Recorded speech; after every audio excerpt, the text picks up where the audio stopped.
solo guitar. Well, that's a shame. I think the Zolot machine may have hampered like his guitar playing, which was very good. I liked it. So I guess it's a combination of both, right? Not really. There's very little that's synthesized. I think like pretty much everything is recorded from actual source. Like that's something we tried to do from the beginning. Really, is to record as much as we possibly could, especially if it was something that was within our grasp. Stuff like explosions and stuff are difficult, but yeah, everything else like either footsteps we recorded.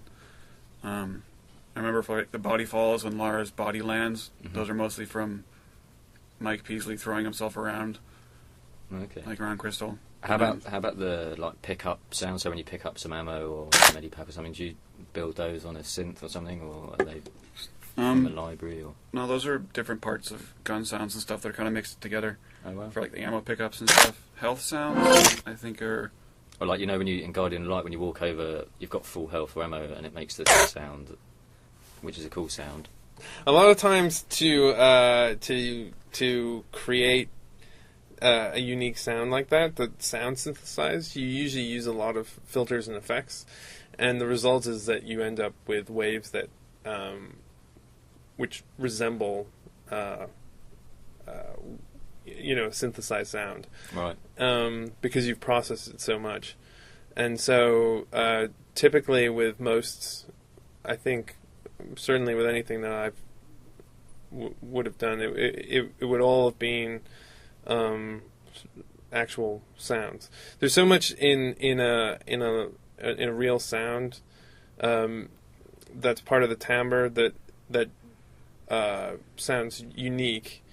Yeah. So if you take a recording of whatever it is and then filter it and everything else, and then it still has a unique feel that is more or less. Well, it's very difficult to create if you're doing it purely through programming, like a saw wave or something. Yeah, I think we would only really use synthesized sounds for music. That's probably the only place that you would want synthetic sounds.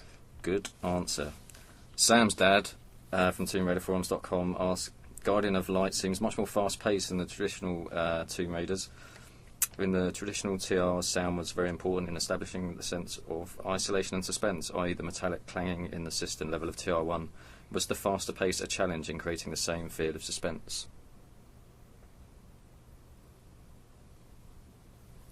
A suspenseful pause. Suspense. I mean, it's somewhat of a different game. Suspense. You don't really have a lot of opportunity to feel suspense, but when it happens, it's usually quite deliberate, and so we usually try to use a sound like that kind of metal clanging, something to imply something else. So like a stinger, and they'll usually have something to do with a specific event. It's not. We didn't really do anything that was kind of part of the world because the action's so fast. Usually it wouldn't read as though it was a sound that's kind of creating suspense. So we would do it for specific events, like when it was necessary, but not anything that was sort of part of the core gameplay. Okay. The next question is from Helion555, who says, I'd imagine that since this game is smaller in comparison to mainstream Tomb Raider games, but does that mean your job in the game's audio department is easier? Or does the new aspect on a Tomb Raider game create a harder task? In other words, does LCGoL make it easier for you guys, or is it a challenge for you? Well, what was difficult is that, for me, it was keeping the energy going throughout the entire game. In previous ones, it's more varied. You'd have areas where it's kind of quiet and subdued and stuff, but in the Guardian of Light, it was for the most part just really intense for the entire game. And keeping that going without being annoying was difficult. I think one of the things that's a little misleading about this game is that it is being sold as an arcade game, and yet if you look at the detail that has gone into it, it's incredibly complex.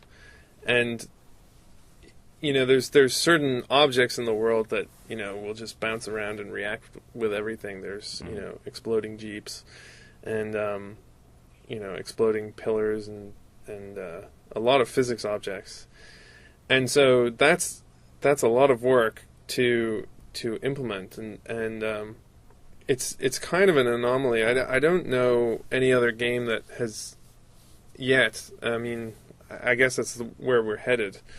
But I don't know another game that has this level of detail.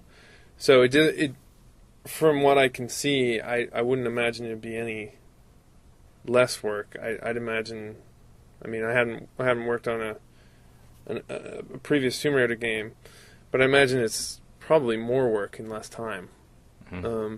And so you've mentioned a couple of times that it's your first time on a Lara or Tomb Raider game. What's it like? For all the people at home, because they're probably wondering what it's like to work on Lara. So we spoke to Cam, I did a Q&A with Cam, the artist, and kind of what's it like to work on Lara. What's it like to do the soundtrack? Like, do you feel pressure to create?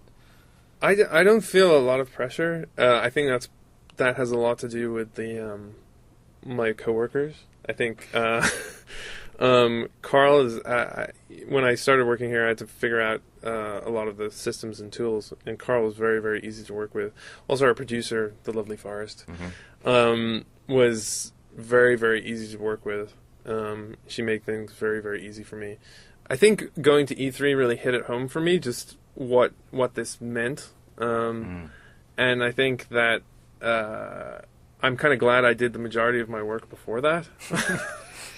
Because, when I just pretty much had my head down up until that point, and then you sort of realize what it's going to be, and then you're kind of like, oh, wow. E3 was mental, as I discussed that with Forrest last week. But without further ado, it's time for a question from War Dragon, and she's recorded it as well.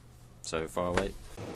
Combat music and enemy sound effects can really make the combat a lot more exciting, but on the other hand, if there's an enemy ambush, it might give it away if we can hear the enemies in advance or if we hear the combat music playing. So how do you find the perfect balance between when to play these sound effects for excitement and when to keep everything quiet in order to surprise us? Yeah, how do you do that?